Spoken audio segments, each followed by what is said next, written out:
आप देख रहे हैं अल्फा डिफेंस हिंदी में आपका स्वागत है।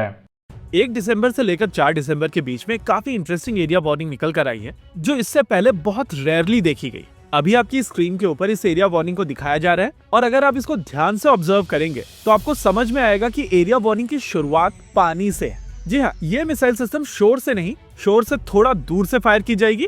यानी कि कहा जा सकता है कि या तो ये मिसाइल सिस्टम एक सबमरीन से फायर की जाएगी या फिर एक अंडर वाटर पॉन्टून से फायर की जाएगी। देखिए, आमतौर पर भारत की सभी बैलिस्टिक मिसाइल सिस्टम की टेस्टिंग की जाती है एपीजे अब्दुल कलाम आइलैंड से, लेकिन जब बात आती है submarine launch ballistic missile systems की, यानी कि कलाम सीरीज की, तो ये मिसाइल सिस्टम्स फायर की जाती हैं विशाखापट्टनम के पास से। वैसे शुरुआती K-15 मिसाइल सिस्टम की टेस्टिंग की गई थी एपीजे अब्दुल कलाम आइलैंड से ही और वहां पर लैंड बेस्ड लॉन्चर्स का प्रयोग किया गया था। इनफैक्ट टेस्टिंग के दौरान डीआरडीओ की तरफ से कह दिया जाता था कि वो पृथ्वी मिसाइल सिस्टम की टेस्टिंग हो रही है। अच्छा, बाद में जब इस मिसाइल सिस्टम की ऑपरेशनल टेस्टिंग शुरू की गई थी तो पहले वाइजैक के पास एक अंडर वाटर पॉन्टून से इसको लॉन्च किया गया था और फिर सबमरीन से इस मिसाइल सिस्टम को लॉन्च किया गया था। अगर भारतीय नौसेना की इन्वेंट्री की बात की जाए तो उनके पास में 3 ऐसी सबमरीन्स हैं जो K-15 सागरिका और K-4 submarine launch ballistic missile systems को फायर कर सकती हैं। देखिए, INS अरिहंत और INS अरिघात की अगर बात की जाए तो इनके ऊपर 4 वर्टिकल लॉन्च सिस्टम्स हैं और ये submarine 4 K-4 ballistic missile systems को कैरी कर सकती हैं। K-15 सागरिका की अगर बात की जाए तो ये मिसाइल सिस्टम छोटी है और एक ही वर्टिकल लॉन्च सिस्टम में 3 मिसाइल सिस्टम्स को कैरी किया जा सकता है, यानी कि ये सबमरीन्स 12 K-15 सागरिकास को फायर कर सकती हैं। अगर S4 क्लास की nuclear powered ballistic missile submarines की बात की जाए तो उनमें 8 वर्टिकल लॉन्च सिस्टम्स का प्रयोग किया जाता है और उस हिसाब से ये submarines 8 K-4 ballistic missile systems को कैरी कर सकती हैं। वहीं पर अगर K-15 सागरिका की बात की जाए तो उनका टोटल नंबर 24 जाता है।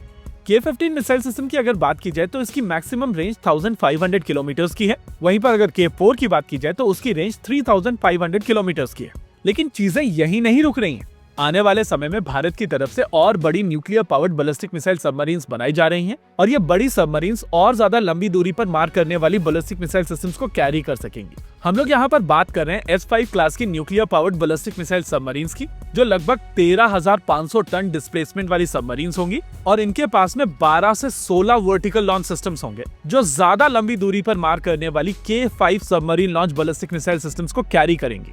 K-5 की अगर बात की जाए तो इन मिसाइल सिस्टम्स की रेंज 5000 से 8000 किलोमीटर तक की होगी और ये मिसाइल सिस्टम मर्व केपेबल होंगी।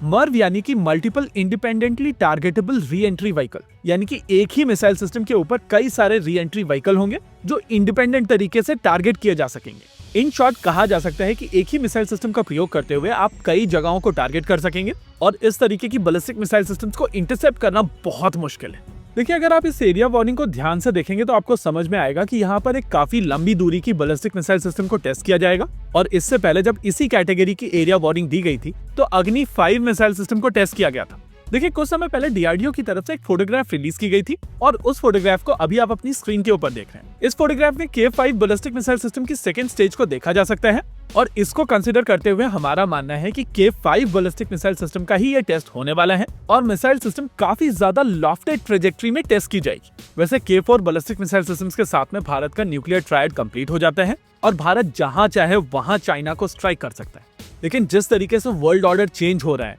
और साथ ही साथ और ज्यादा एडवांस वेपन सिस्टम्स डेवलप हो रहे हैं, उसको कंसीडर करते हुए भारत की S5 क्लास की सबमरीन्स भारत के लिए और ज्यादा क्रूशियल हो जाती हैं और इन सबमरीन्स का मेन वेपन सिस्टम K-5 ही रहने वाला है। पर्सनली हमारा मानना है कि ये टेस्ट पॉन्टून से ही होगा क्योंकि अभी तक S5 क्लास की सबमरीन्स बनकर तैयार हुई नहीं है और मोस्ट लाइकली यहाँ पर आइडिया है कि जब तक सबमरीन बनकर तैयार होती है तब तक मिसाइल सिस्टम्स को पूरी तरीके से टेस्ट करके तैयार कर लिया जाए। इसी के साथ आज के इस वीडियो में रखते हैं केवल इतना ही। वीडियो को अंत तक देखने के लिए धन्यवाद। देखते रहिए अल्फा डिफेंस। जय हिंद।